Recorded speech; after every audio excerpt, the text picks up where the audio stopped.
Bonjour à tous et bienvenue sur boursicoté.com pour cette nouvelle analyse technique Forex et matières premières avec une paire de devises euro-dollar qui, on le dirait ici, confirme son retournement haussier. On était ici sur une dynamique baissière et puis après une cassure ici baissière des 1.1020, on est repassé ici au-dessus de ce niveau dans un mouvement très technique avec ici un retour donc sur la bolle supérieure. On est venu tester ici la moyenne mobile 20 exponentielle, la zone des 1.1020 avant de réimprimer ici une belle dynamique haussière. Sauf que cette dynamique n'a pas duré énormément. Alors certes on vient ici chercher la moyenne mobile 20 exponentielle, on rebondit il semblerait sur cette zone.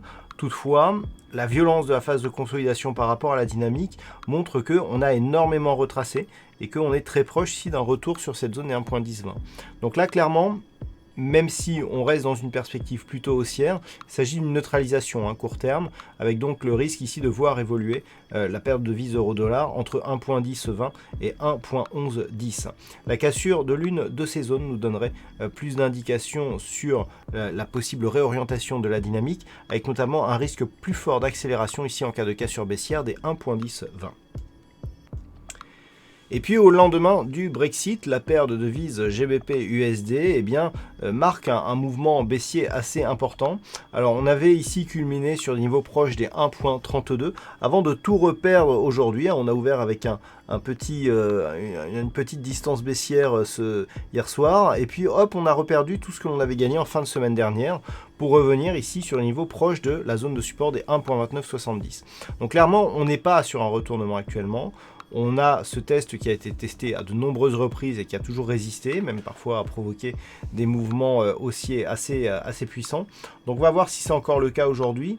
Une rupture ici, la zone des 1.2970, marquerait un signal de potentiel retournement de tendance majeure, puisque après avoir occupé ici ce range avec la résistance donc d'un 29,70, on avait occupé donc une zone de support avec donc cette résistance qui était devenue support.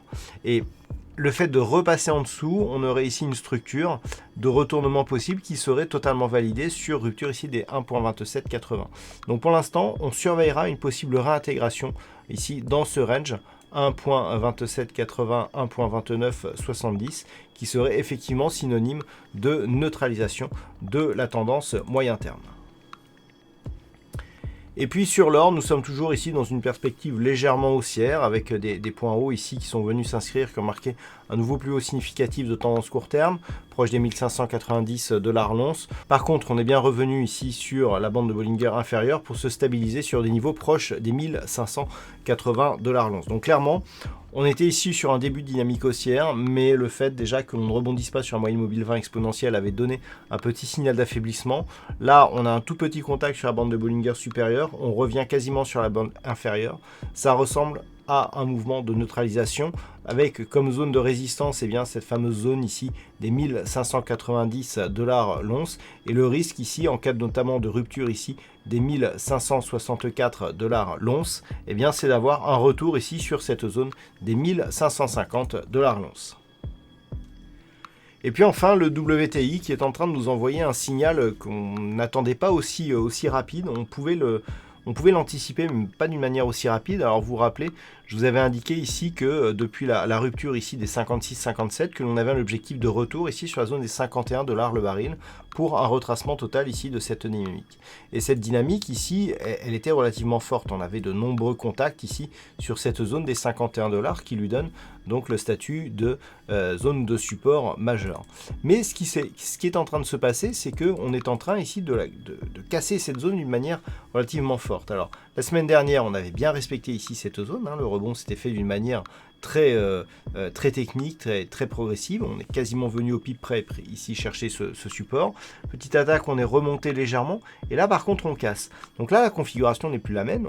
On est en plein début de dynamique. On inscrit un nouveau point bas significatif ici sur cette bougie. Et clairement, on est en train ici de valider la rupture de ce signal.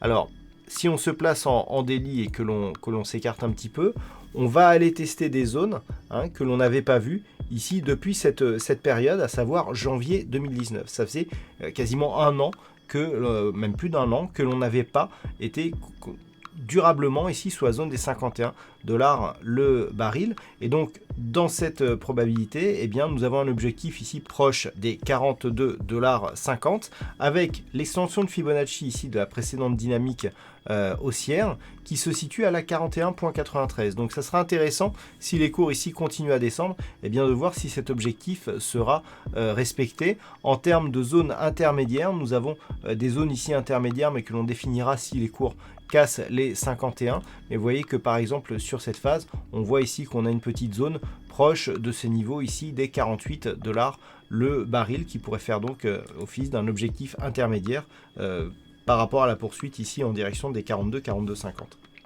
Donc à surveiller la pérennité ici de cette cassure de la zone des 51 $ le baril. Si les cours réintégraient ici des niveaux supérieurs, on pourrait assister à une neutralisation entre cette zone et la zone des 54,70 $ le baril.